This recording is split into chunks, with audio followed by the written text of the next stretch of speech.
Somewhere in the woods behind your house, in a shady, low spot near a creek, a shrub about 8 feet tall is carrying small green berries right now. In 6 or 7 weeks, those berries will turn bright scarlet. Break off a twig, crush it between your fingers, and you will smell something you already recognize. Clove, black pepper, a thread of orange peel. It smells like the most expensive jar on your spice shelf because it does nearly the same job. And it grows wild from Maine to Florida and west to Kansas. So how did a country sitting on its own native spice end up importing every ounce? Welcome to Nature's Lost Vault. If you had walked into a Virginia kitchen in 1776 and asked the woman at the hearth for allspice, she would not have reached for a tin. She would have pointed you at the tree line. Long before her, the Cherokee, the Creek, the Rappahannock, the Chippewa, and the Miami were all using the same shrub. The dried berries went into meat and stews.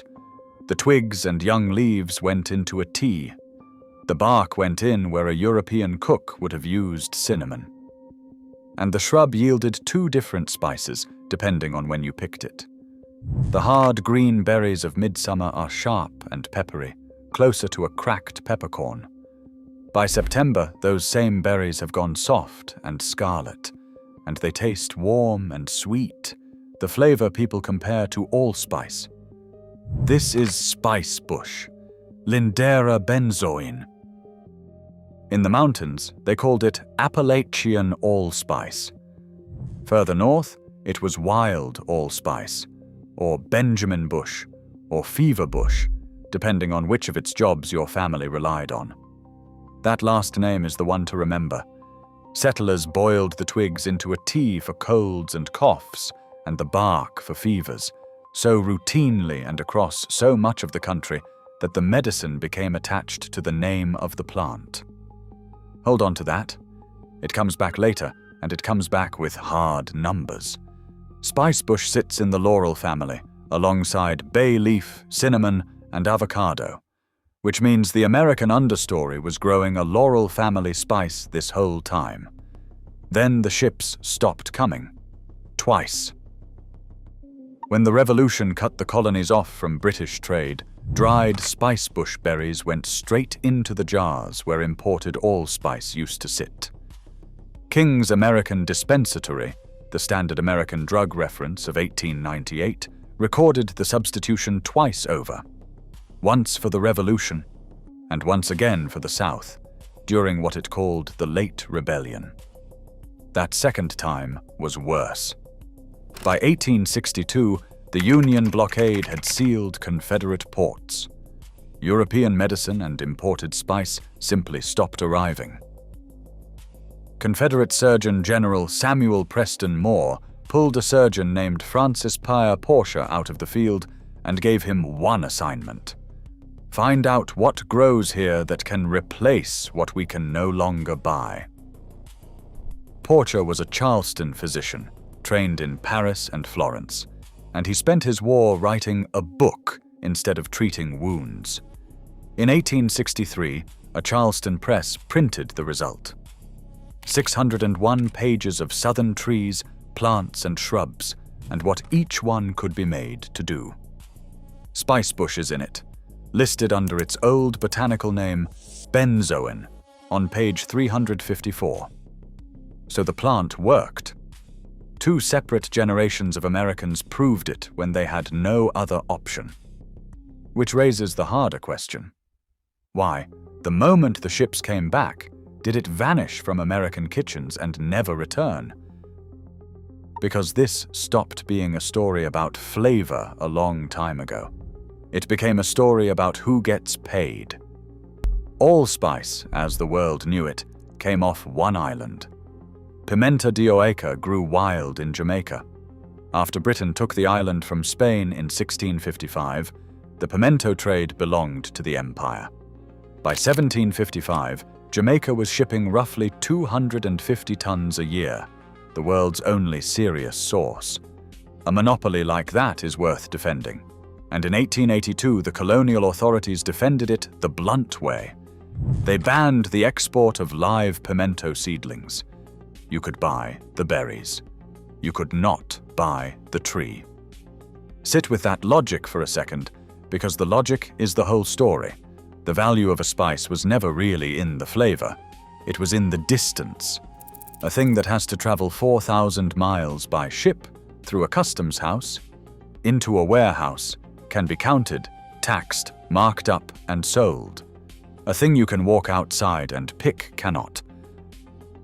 7 years later, in 1889, a 25-year-old named Willoughby McCormick began selling flavoring extracts door to door in Baltimore. In 1896, he bought a Philadelphia spice company and moved into spice properly, and his idea rearranged American kitchens permanently. Spice at the time was sold loose, out of bulk barrels, unbranded. McCormick put it in small packages with his own name printed on them. By 1921, his company filled a 9-story building on Light Street, and the smell of cinnamon and allspice and cloves hung over downtown Baltimore. In 1907, 55 importers, dealers, and brokers met in New York and founded the American Spice Trade Association. An entire industry now existed to carry spice across an ocean and set it on your shelf in a labeled tin. A shrub growing free in the ravine behind the barn had no place anywhere in that machine. Notice what did not happen to it. Nobody outlawed Spicebush. Nobody warned you of it. It simply could not be sold by anyone, so it stopped being mentioned. 2 generations after that, nobody remembered it had ever been in the cupboard. The Department of Agriculture's own plant guide for Lindera benzoin still says it plainly. There appear to be no commercial uses. McCormick booked $6.84 billion in revenue last year. 1994. Delaware State College. Arthur Tucker and Michael Macchiarello wanted to know what was actually inside the plant. They distilled the oil from fresh spicebush leaves, twigs, and fruit, ran it through gas chromatography and mass spectrometry, and published in the journal Economic Botany. The fruit oil came back at roughly 65% alpha-felondrane, a bright peppery citrus compound. The leaf oil was dominated by beta-caryophyllene, but the twig oil, the part settlers boiled for coughs and colds and fevers, came back at roughly 45% 1,8-cineole. That name probably means nothing to you. You have almost certainly breathed it. Cineole, also called eucalyptol, is the compound that gives eucalyptus its clearing bite. In Europe, it is sold as a licensed medicine for inflamed airways, and it has been through human trials. Watch one name repeat. In 2004, Kerl, Sonnemann, and Dethlefsen published a double-blind, randomized, placebo-controlled trial in the laryngoscope, testing cineole in patients with acute sinus inflammation. Symptoms cleared faster than placebo. 5 years later, Worth, Schacker, and Dethlefsen reported in Respiratory Research that cineole added to standard treatment reduced flare-ups in COPD patients across 6 months. In 2013, Fisher and Dethlefsen tracked 242 acute bronchitis patients in a placebo-controlled trial published in the journal Cough. Cineole beat placebo on how often people coughed. The same researcher, chasing the same compound across 9 years and 3 conditions. Now hold that carefully. Those trials used measured capsules of isolated cineole 3 times a day.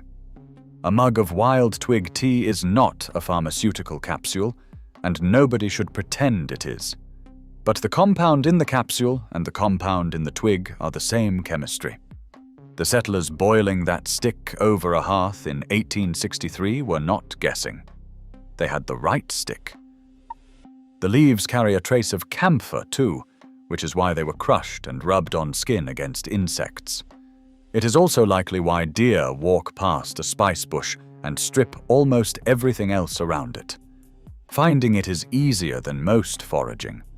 Look in moist woods, along creeks, in bottomland and shaded ravines, anywhere in the eastern half of the country.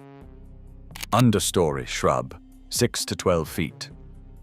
Several stems, plain oval leaves with smooth, untoothed edges. The real identification happens in your hand, not your eye. Snap a twig. If it smells sharply spicy, you have it. In March and April, it flowers before it leafs out, small and yellow, which earned it the nickname Forsythia of the woods. In October, the foliage turns a clear, buttery yellow, and a whole grove lights up the understory brightly enough to spot from a car. One detail decides whether you ever get berries. Spicebush is dioecious. Male and female flowers grow on separate plants, and only the females fruit. If you are planting it, plant several. Take green berries in midsummer for pepper, red berries in September for allspice. Dry them until they rattle, grind them in a coffee grinder, and use them anywhere a recipe asks for allspice. Apple pie, a pork rub, a brine. For tea, steep dried leaves or young twigs in hot water for 15 minutes. Leave plenty behind. Across most of its range, the spicebush swallowtail lays its eggs on nothing else, and more than 20 species of birds eat the fruit, wood thrushes especially.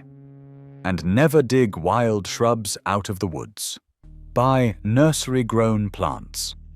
So the next time you are out back, and you break off a twig and smell clove and pepper and orange peel on your own fingers, know exactly what you are holding. It is not a substitute for allspice. It is the thing this country used before it agreed to pay for allspice instead. If this vault changed how you see the wild plants in your own world, subscribe to Nature's Lost Vault. The next vault opens soon.